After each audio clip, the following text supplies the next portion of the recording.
This episode is about the love story at the food bank. And it happened at the Thursday High Drama Food Bank. And I go figure that. Anyway, story goes as follows. It was a young lady that came to the food bank. And she was bad looking. She was middle aged. And between 30 and 40. And she was coming there, getting her food on a routine basis. So I gave her a play. I gave her my card and told her to call me. And then she blowed me off. She let me know there was gonna be no diggity, no doubt on that. And it was funny that one instance when I was after I gave her my card. And then she came in there and we was in line about the same time, so we had bumped heads. And she was pretending to be on the cell phone with somebody. She had called somebody on the cell phone, and she was trying to talk on the cell phone at the same time getting the food off the table. And she kept dropping the cell phone. So that was just too funny how she worked that hard to avoid saying just hi to a person. So I said to myself after that incident, I was going to make my business say hi to her every chance I got. And eventually we started speaking. But it wasn't no love lost. It wasn't like I was crazy about her to the point I had to have her. But I let her know that that wasn't even necessary to go there and try to ignore somebody when you're looking them straight in the eye. You know, so I can tell maybe she had been under some distress. The few times we talked, she talked about her husband had left her and she didn't understand why. So I know that, that might have been distressful time for her when I was trying to talk to her. So about 6 months to a year later, this brother, he come through the homeless shelter. I don't know if he was on the veteran side or he was on the community side. There's the veteran side and there's the people that come from the neighborhood, from the community. So anyway, he came and started working for the church.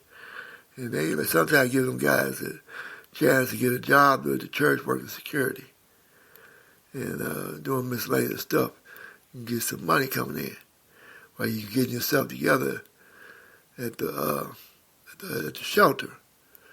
So this brother, he was light-skinned and she was dark-skinned, so that was the match.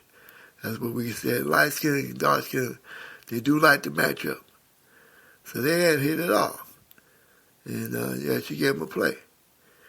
And I wasn't upset about it. I wasn't mad about it. I was more power to him. He was a little younger than I was, so I ain't give him no flack about it. I stepped aside and I watched the show. And that's how the love story started for them two. They met at the food bank. He was giving out food for the church. And she was coming in to receive it as part of the community. Then he started giving her a play on the meat. Because the meat session was a real big deal. For him, he had to man up on that meat station, that's what he said. But he had got in good with the church people. The church people had talked him into being a ordained minister. So he's working on becoming an ordained minister. And he knew that Bible frontwards and backwards. But then we found out that he was an ex-convict. He was a returning citizen. So he had plenty of time to study the Bible and on that lockdown. But he got the Bible down pat. And he had a voice on him too, so he knew how to sing the old school songs. Songs he would have heard when he was growing up. So he had him going. The church people, they was digging him. And he got the job with the church, and he got the girl, and he got the title as working to become an ordained minister. But after about a while, they were doing the food thing. He was sitting out with a lot of food because they have a lot of extra meat sometimes. And she was being the runner. She was running to his people house from the church. The church turned their head on that. They didn't sweat him about it. Then we find out that he's down the block around the corner on the Wednesday church. It's once a month. He down there with that program. And they was kind of like crazy about that meat. And she had did a few things. She had went to the other Thursday 11 o'clock program. But she wasn't digging that sun. So she didn't come out to that one that much. But that Wednesday and that Thursday program, she came out to them too. And he was right there with her. So it was acceptable at one time. But, they had it going on. And all of a sudden, a bad thing happened on a Thursday, high drama food bank. The candy lady had put that candy sweets aside for her family. Her family had been called in to come pick up some. And we was outside at that time. They did it outside. Set the tables up and did it outside right quick. Because they wasn't using the front of the church. It probably was set up for a wedding. Sometimes they set that's like a reception area where they be handing out the food at. That's a little hall area. It's a big room. So they're big enough to have a reception in there with a wedding. Being in the front part of the church, and you have to walk through the hallway part. It's like a reception area. So we was outside with the food. And the truck had pulled up to the back area. The parking lot was there for the church. And he had bought some orders. And the candy lady, the sweet lady, wouldn't have that. Told her to put that stuff she had hidden under the table on the table so everybody can get some. And when she told her that, she went off on that field on her and told her, don't be talking to me. And they went back and forth. That they were going back and forth. And me and her were talking for a minute to see how things were going. And when she heard this voice in that high pitch, and they were going back and forth, she took off up front where he was at. And then she had to walk him off the premises. And they were calling in them, they calling people MFers and all out that. They were calling people out their name. So that's the first time I seen out of character like that. But that's the first time I seen him out of character like that. He got bent out of shape. One of the other guys that worked there, we was helping out with the food bank that's part of the church, on the payroll with the church too. He was asking him to be cool, and he just wouldn't listen. He was falling on deaf ears. So I seen where his weak spot was at. And his weak spot was he had an anger management problem. He would get bent out of shape over little things, and he couldn't let it go. I dated somebody like that. They get bent out of shape, and they just won't let it go. They got to have the last word, and they argue you left and right. So they did that one incident like that. And she calmed him down, walked him off the premises, and gave him the support he needed to get him out of there.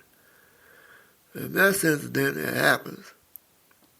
And then, sometimes, at that point, some of the church people lost their respect for him because he didn't turn the other cheek. He had cussed out somebody at the church that was a church member herself. So they kind of like backed down a little bit from him a little bit. And he was noticing that. But she hung in there with him over that summer. And by the next incident that occurred later on that year was at the church on Wednesday. And it was still in the meat. One guy doing volunteer work there, he said they was on that meat like white on rice. And he's supposed to come in and help out with cutting up the chicken because they served the homeless one day. They let the homeless come in and be served. They prepare the food there in their kitchen at the church. So they got some program they feed the homeless. So when you help out with preparing the chicken, they'll let you have some extra food in your boxes. And you can be part of the staff and get the food first. So she was in there, and she had got in good with him. So the pastor was liking him. The other pastor, he's a likable guy. He can sell himself real good. So he let him be over the food program on Wednesdays. And he was talking to him. He talks a good guy. He can read that Bible. He was quoting the Bible. And one time he was even doing some preaching to the community, to us. And then that what made him a hypocrite when he went off of her. Because he didn't turn out cheap. But he was trying to tell people how he had got saved, and he's a different person. But unfortunately, that devil popped up in him with the anger management. And I give him credit. He had it going on. He had the church people singing with him, singing in the choir, going to church. And then he was preaching on the side with us. And He was getting the light duty and all that stuff.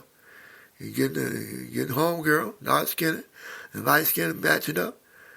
You know, the running drove with them. There was the ex-convict against the ex-police officer. She was the ex-police officer.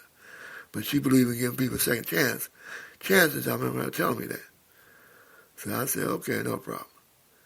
But when he had that second incident over there in that church on Wednesdays, where they was taking food, and once again, he went off on left field on somebody. And then she broke out crying, talking about she can't take it no more. And that attitude, that severe anger management problem he had. She couldn't take it no more, so she broke out crying. So that's what I heard with somebody that worked there as a volunteer. And he had seen they had taken so much meat on the side for himself. He put a whole case of meat on the side. So when they seen he wasn't being fair with the deal, the pastor let him go on both ends. Now we seen that one of them at the food bank. But they had a good love story going. And like I said, he even had his people coming in there. And they was giving him the double look, make sure that was him, and that was you on this page now. They make sure that he was doing that. He would tell me, I ain't got nowhere else to go. This is it for me. Got myself together. I'm going to run with it. Now, I don't know where they at. That was last year. So the whole year that passed, almost, since we didn't see them. I remember this one church lady said it. She came in, she volunteered on Wednesday's food bank. And she said that, come on. She was talking, the loudmouth that talks on Thursday. When she get an audience, she good to run it off in the mouth pretty good. And she was saying she ain't had me food at all. You might have had y'all food, but he never had me food. And people were trying to say, if you're a church woman, you're supposed to give a person a chance before you judge them on their behavior. He had everybody food, but he had himself food at the end of the day. If you're going to be a man of God, you got to be fully committed to that. You got to turn the other cheek and not let little things bother you and let it get you bent out of shape. So I hope them well. I haven't seen them around. Hopefully, maybe I'll see them this year. But they don't do the food bank thing no more. They took their love story somewhere else. So we don't know how it ended. I know that he put a lot of stress in her life. But, you never know what you got until you get with it. You got to get with somebody. It might look good on the outside, but the real deal, you have to deal with the person on the inside.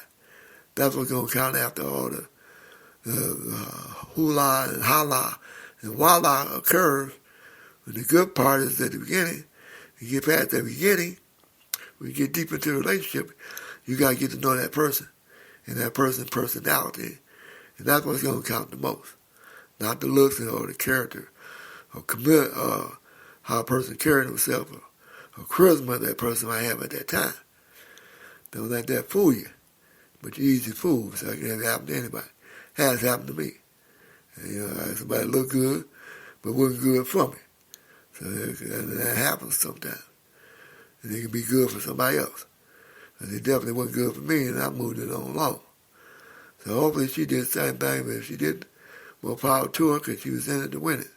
Whenever she had a grown son in his 20s, so she had to be in her 40s. He in his 40s, I'm in my early 60s.